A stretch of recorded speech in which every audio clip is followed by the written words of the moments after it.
Հարգելիներս, ողջունում եմ, ինչպես գիտեք, այսօր մեկնարկել է Սահմանադրական դատարանում ընտրության արդյունքների գործի քննությունը ըստ Սահմանադրական դատարանի մասին Սահմանադրական օրենքի կենտրոնական ընտրական հանձնաժողովի արդյունքների հետ անհամաձայնության պարագայում ընտրության մասնակից քաղաքական ուժերը հնարավորություն ունեն բողոքարկում իրականացնելու։ Այս պահի դրությամբ մենք կարելի է ասել Հայաստանի Հանրապետության ողջ պատմության ընթացքում աննախադեպ իրավիճակում ենք, որովհետև ընտրության մասնակից այս քանակի ուժեր երբեք դիմում չէին ներկայացրել։ Հիմա քննվում է 7 քաղաքական ուժերի կողմից ներկայացված դիմումներ, բոլորն էլ դիմել են ընտրության արդյունքները անվավեր ճանաչելու հիմքով։ Մասնավորապես ես ներկայացնում եմ Ուժեղ Հայաստան դաշինքը, մենք օգտվել ենք անվավերության բոլոր 3 հիմքերից էլ։ Այս պայմանությամբ գործի քննությունը հետևյալ փուլում է, դիմումատուները ներկայացնում են իրենց դիմումները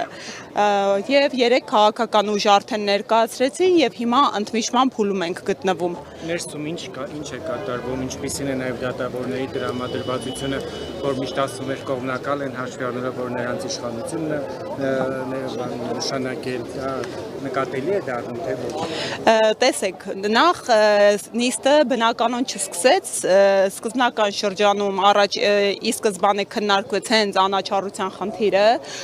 կրկին միջնորդություններ կա, մի քանի տեսակի նորովի միջնորդություններ ներկայացվեցին, իհարկե մի քիչ սահմանադրաիրավական տեսանկյունից հետաքրքիր կլիներ մասնագիտական քննարկումներ անել, եթե չլինենք այսպիսի իրավիճակում, իսկ իրավիճակը հետևյալն է,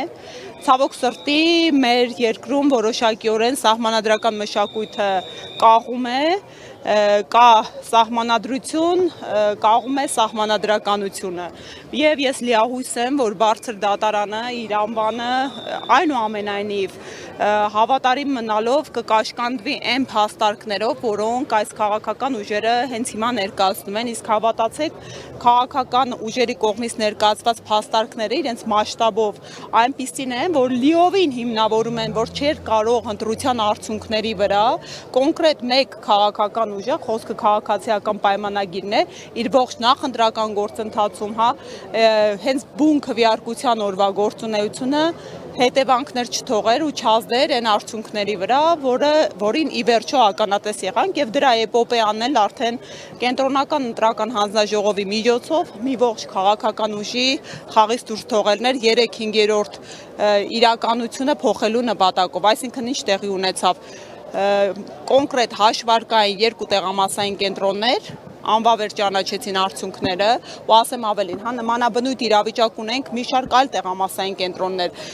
ինչու հենց այդ 2 տեղամասային կենտրոնները կենտրոնական ընտրական հանձնաժողովը սեփական նախաձեռնությամբ արդյունքների անվավերության ուղով գնաց եւ վերաքվեարկություն չնշանակեց, ստացվեց, որ մոտ 30 ձայնի պատճառով շուրջ 60,000 ընտրողի կամքը առոչիչ դարձվեց։ Դիմություններ, որտեղ ասում են այդտեղ զինվորներն են քվեարկել, ժամի խնդիր է եղել, դրա համար էլ բաց այդ մանիպուլյացիա եւ սուտը ասեմ ավելին, փորձում են մի անգամ ներկայացնել, որ ընդդիմության դիմումների հիման վրա են անվավեր ճանաչել, դա տեղի է ունեցել կենտրոնական ընտրական հանձնաժողովի կողմից սեփական նախաձեռնությամբ, իսկ զինվորներին թիրախ դարձնելը եղել է պատասխանատուների սխալ կազմակերպ աշխատանքների եւ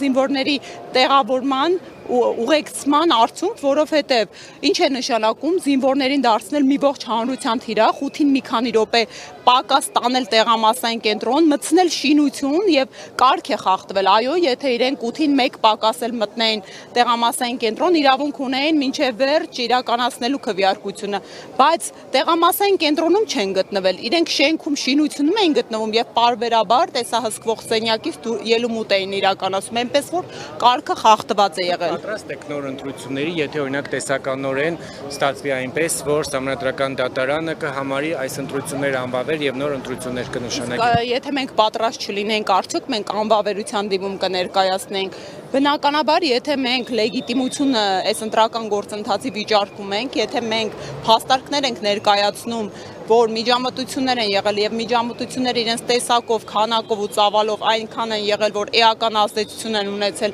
վերջնական արդյունքների վրա, բնականաբար մենք պատրաստ ենք բոլոր զարգացումներին, առավելապես անվավերության հիմքով զարգացումներին։ Կառույց հայտարարություն էի կարել Կիրանցի անկլավ լինելու հետ կապված, շարունակում եք պնդել, որ Կիրանցը անկլավ է։ Ես մենք նախ առաջին հերթին հիմա սահմանադրական դատանի դիմաց ենք գտնում, երկրորդն էլ այդ թեմատիկայով ես բացատրություն տեսանյութ եմ ներկայացրել, կխնդրեի ծանոթանալ։ Ալիկ Ալեքսանյանի ձերբակալությունը ընտրություններից առաջ ինչով եք պայմանավորում եւ միջազգային ինչ-որ արձագանք ինչու չկա։ Ալիկ Ալեքսանյանի ձերբակալությունը դասական քաղաքական միջամտություն է, քաղաքական հետապնդում է մեր ուժի նկատմամբ եւ ոչ միայն Ալիկ Ալեքսանյանը, Ալիկ Ալեքսանյանը մեր քաղաքական ուժի ուժեղ Հայաստանի կարկառուն դեմքերից էր, ով ուներ վայելում էր հանրային սեր եւ աջակցություն։ Բնականաբար նպատակը այդ վախի մթնոլորտ ձևավորելն է, վախի մթնոլորտը հրահրելն է եւ սնելն է։ Եվ ես մեր պայքարը,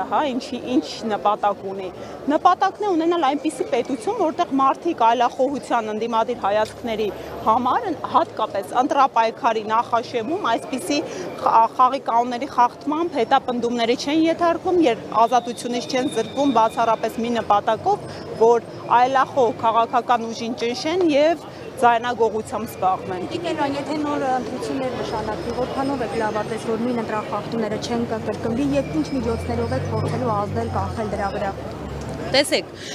եթե մենք վախերով առաջնորդվենք, օրինակ մտավախություն արտահայտենք, որ էլի են ընտրախախտումներ լինելու, էլի միջամտություններ, այսինքն մտածելով, որ սցենարային զարգացումները կրկնվելու են, հաշտվենք ապօրինի ոչ լեգիտիմ իրականության հետ,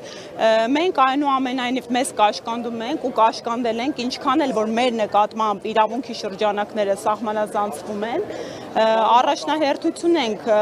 հռչակել իրավունքի գերակայությունը, օրենքը եւ օրինականությունը եւ հետեւապես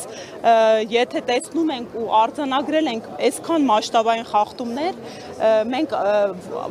այլ ուղով հնարավոր չէր որ զարգացումներն ապահովենք։ Տիկին Հնարյան, իսկ եթե այնուամենայնիվ դատարանը